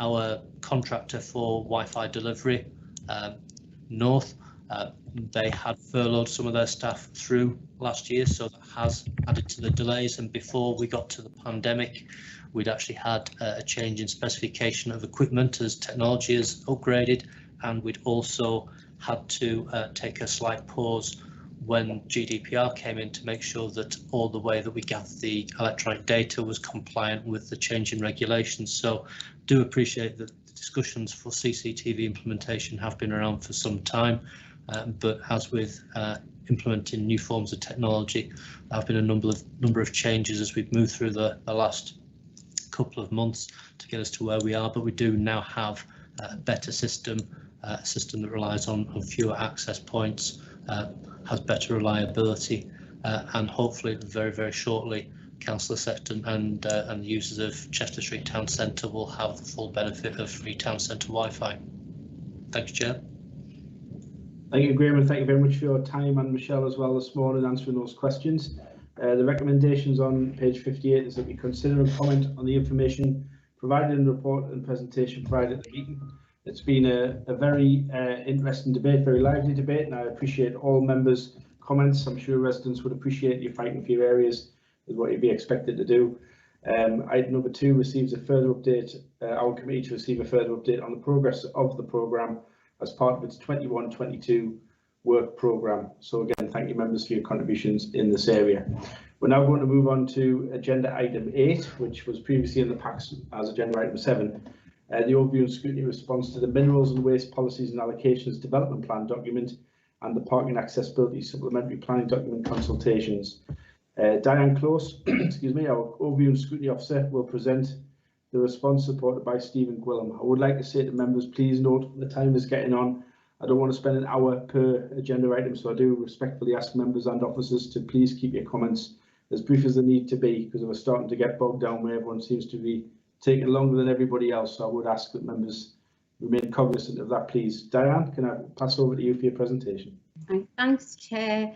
The report before members this morning includes in paragraph 26 to 38 of the report detail of the comments received from members of both the Economy and Enterprise Scrutiny Committee and the Environment and Sustainable Communities Overview and Scrutiny Committee in relation to the Minerals and Waste Development Plan and the Parking and Accessibility document. Both of these documents, Chair, are additional documents in relation to the County Durham Plan and are currently out to consultation, which concludes on the 26th of February. Members will recall that in January they received a briefing report which provided background in relation to both of these documents, detail of the scope of the Minerals and Waste Development Plan and details of key areas in the Parking and Accessibility document, confirmation of the current consultation arrangements and a timetable for future consultation opportunities for overview and scrutiny involvement. Members were asked to respond with any comments by the 29th of January, with those comments received would then be pulled together and form the overview and scrutiny response, which will be fed into the ongoing consultations. In relation to the Minerals and Waste Development Plan, and the responses from members are summarised in paragraphs 26 to 28 of the report. Those members who did actually respond felt that this first stage of consultation was more directed towards those operating within the mineral and waste extraction sector, and they would want to comment on the draft plan once it is produced, which is currently scheduled for consultation in June and July of this year. Concerning the Parking and Accessibility document, several comments were received from members and they are detailed in paragraphs 29 to 38 of the report. But again, some members did respond that they felt they would want to comment on the draft document when it is available for consultation, again in June and July. Chair, I'm happy to take any further comments from members this morning to incorporate into the overview and scrutiny response, and we do have a colleague with us from Spatial Planning and Policy to answer any questions that members may have in relation to the documents themselves. Thanks, Chair. Thank you very much, Diane. We'll open it up to members for those comments and questions, and we have obviously Diane and the officer there to answer them. Fraser, you've requested to speak. Yeah, thanks, Malcolm, and thanks for the report. Specifically, a comment in relation to the Parking and Accessibility SPD. It's a very comprehensive document and it's very good, but I just think there may be an omission. I think it would be worthwhile looking at. If you go to section 4.12 of the document, I know we don't have it in front of us now, but it's a section that relates to electric vehicles, specifically to EV charging point standards. What the document does, it refers to new housing and puts in standards that EV points should be in new houses. And yes, that's absolutely correct, and that should be the case. But I think we're missing a trick here, in that I think I actually mentioned in my earlier contribution, it's around 40% of houses in County Durham are still tourist houses, and obviously they have problems with providing off-street parking and charging points. And that's going to be a big issue as we move towards electric vehicles. I think that the document should make some statement in that section 4.12 about the council taking a proactive approach to supporting the installation of EV charging points in retrofitting into houses where there may be difficulties in including them. Obviously, health and safety issues have to be considered. You can't have cables just laid across pavements. And obviously building regulations issues have to be considered as well. But I think just some statement in there showing that the council is proactive and taking everything into consideration, they will look to facilitate the installation of charging points on all the properties so they can be retrofitted, and taking a flexible approach to it. I think that'd be very useful. Thank you, Chair. Thanks, Fraser. I don't know whether Diane or Peter would like to come in to comment on anything or not. Thanks, Chair. And just to say, and that I will include that within the overview and scrutiny response, which we're sending back, Chair. And I don't know whether Peter wants to come in and respond concerning the document itself. Yeah, no, just to say quickly, it's a good point, and the council are taking a proactive approach, and we are looking at some separate guidance for when residents want to put cables from their properties across pavements. So you will actually require a license to do that. And obviously we do want to encourage people who don't have off-street parking to get electric vehicles. So we will be producing some separate guidance specifically on that point, but we will update these guidance to make reference, to cross-reference to that bit of guidance as well. That's great. Thanks a lot, Chair. Thanks, Peter. Yeah, thank you very much for that, Peter. Members, you'll recall back many years ago when we were at County Hall that we did have a full presentation on this. So if anyone does have any comments after the meeting, please send them to Diane ASAP. But if anyone would like to speak, this is your last opportunity to do so on this item. I'll take it that no one else has anything to speak, so we'll go to the recommendations that we consider and comment on the information provided, that the committee agrees the proposed response to be fed into the ongoing consultation process, and that that members of the Economy and Enterprise and the Environment and Sustainable Communities OSC are included in future consultation stages in relation to both documents. So thank you very much, Diane, for that presentation, and we'll move on in the agenda now.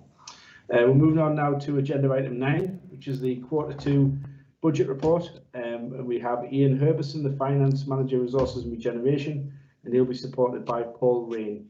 Members, you'll find the report on pages 79 to 98 of the packs, and I'll now hand straight over to Ian for his presentation. Thank you. Yes, thank you, Chair. This is the second report. It's pleasing to note that the performance, this is at Q2, so it's September, but currently on revenue, it's forecasting an underspend of $1,032,000 against a revised budget of $53.449 million. Capital now has a revised budget following amendments to the programme that have been through the Member Officer Working Group of $74.017 million.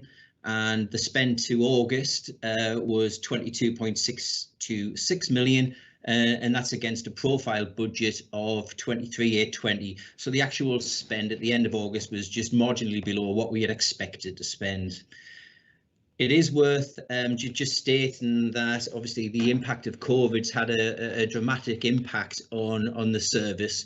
So I would just like to say that the additional costs and lost income in relation to regeneration services continues to be an issue, and in arriving at the underspend of £1 million, we've had 20,035,000 of COVID related additional costs and lost income, and that's been offset by 5.148 million of COVID related savings. And What I would like to say also is that the COVID-related pressures being treated corporately and offset by government funding as far as possible, although the forecast net costs currently exceed the grant that's been made available. And more detail of the corporate treatment can be found in the Cabinet report that's attached as a background paper. The tables under paragraph 12 provide a detailed breakdown of the cash limit position for each head of service within the service grouping, and the detailed commentary, which I don't intend to go through, but happy to take any questions on the variance for each of the revised budgets by head of service, can be found in Appendix 2, which actually starts on page 88 of the pack. More detail is actually provided in paragraphs 14 and 15 in the report of the most significant COVID pressures and related savings. That's just to give members an indication of the issues that it's having an impact on. What I would like to say in para 14A, it refers to £3 million in the report, but as stated previously on the agenda, the support to businesses are now £5 million, and that was approved in January. And finally, just before I take any questions, it's just the capital expenditure is detailed by scheme, and that's in Appendix 3 at the end of the papers. Thank you, Chair. Happy to take any questions. Thank you very much, Ian. I did find when I read through this report, there's loads of detail in there, and I must say it's presented very clearly as well. I know I've had concerns in the past about how these are presented and how difficult it is for a non-accountant to read them, but I did find it quite easy to follow personally, so hopefully other members did as well. Does any member have any comments or questions for Ian on the report? Don't have any requests to speak at this point, so it's obviously, I think everyone agrees it was good. But thank you very much, Ian. Appreciate your time and your patience waiting for us this morning. Just going back to the recommendations, if I can pull them up because I've lost them. One moment, sorry. Right, the recommendations very simply are to note the contents of the report, so we'll do that, and thank you very much, Ian, for your time this morning. We'll move on to agenda item 10, which is Q2 performance report, and we're joined by Gemma Wilkinson, the strategy team leader, who's supported by Tom Gorman. And members, again, you'll find the report on pages 99 to 122 of the packs. I'll hand straight over to Gemma for her presentation. Thank you, Chair. As you've introduced, I'm Gemma Wilkinson. I'm the strategy team leader. This is your routine quarterly performance report for Q2 of the current year, which is the period up to the 30th of June 2020, covering services and areas falling under the remit of this committee. With the reporting period in mind, service performance needs to be considered against the backdrop of the coronavirus pandemic and the emergency response that the Council and partners have been delivering since March. Our performance reporting is structured against the four ambitions within the vision for the County Durham and the Council plan. For the purpose of this committee, the focus is on more and better jobs and the aspirations for sustainable communities.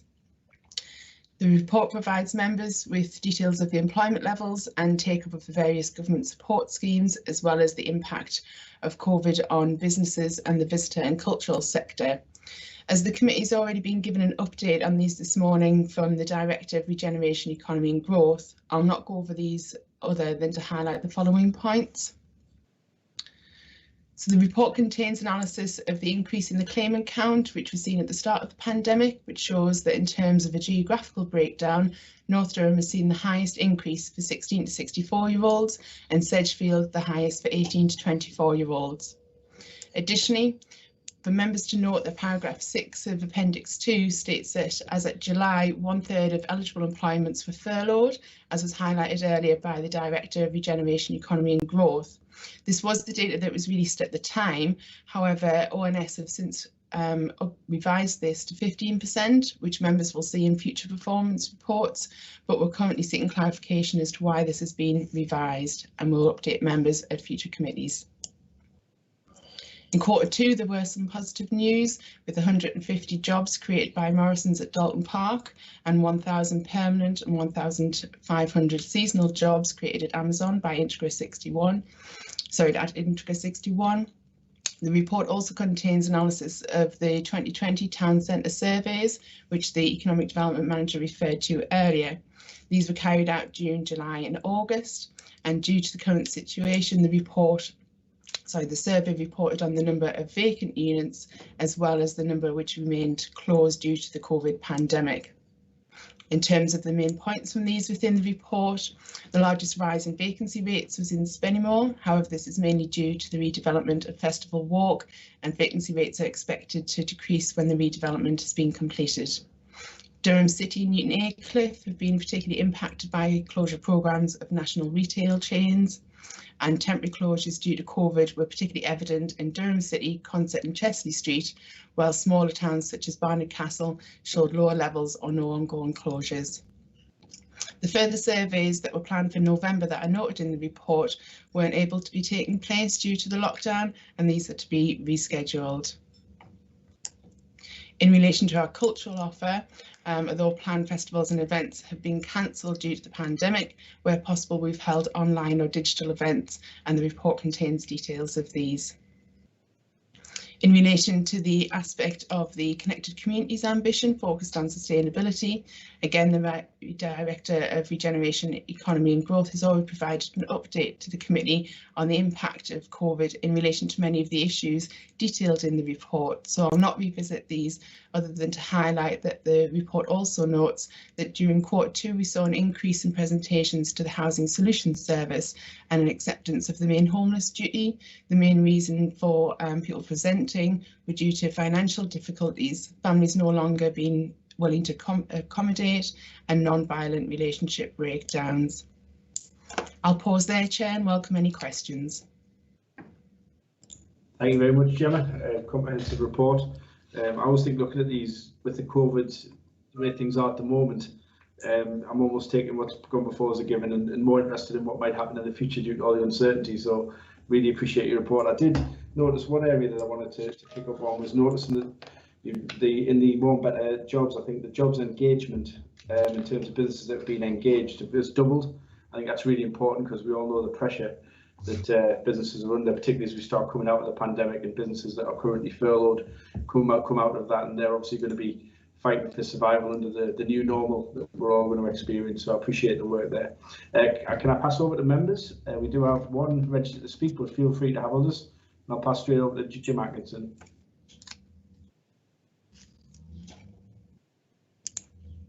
Sorry, Mark, me caught me out there. I didn't expect that so quickly. Yeah. Thanks very much for that report, Gemma. This is Councillor Jim Atkinson from Aycliffe East. I'm on page 111 of the report, item 24. Other centres experienced increases in vacancy rates, and other people are being parochial, so why not me? Newton Aycliffe gets a mention there, and I'm just wondering if we are impacted by, if that's relative to higher rents than anybody else, or is it, and is there anything done in that regard, or is it not the case? Thank you. Thanks, Jim. There's only the one question so far, Gemma, so we'll hand straight over to you for a comment. Thank you. I don't actually have that information to hand, so I would have to go back to the team and speak to them in terms of the mapping of rent levels against those vacancy rates. If I can come back to members on that. Yeah, thank you. Yep, thanks, Jim. Thanks, Gemma, for that. Does any other member have any questions or comments to make on this agenda item? Okay, I don't have anyone else indicating they want to speak. So again, can I thank Gemma and Tom for coming and presenting to us this morning. The recommendation on page 102 is that we consider the overall position and direction of travel in relation to Q2 performance, the impact of COVID-19 on performance, and the actions being taken to address areas of underperformance, including the significant economic and wellbeing challenges because of the pandemic. That obviously relates to other presentations we've had this morning as well. So that concludes item 10. I've not been informed of any other business, so that concludes the meeting for this morning. Please can you remain seated whilst until the broadcast ends, and I'd just like to take this opportunity to wish everyone well until the next meeting. Stay safe and thank you for attending this morning.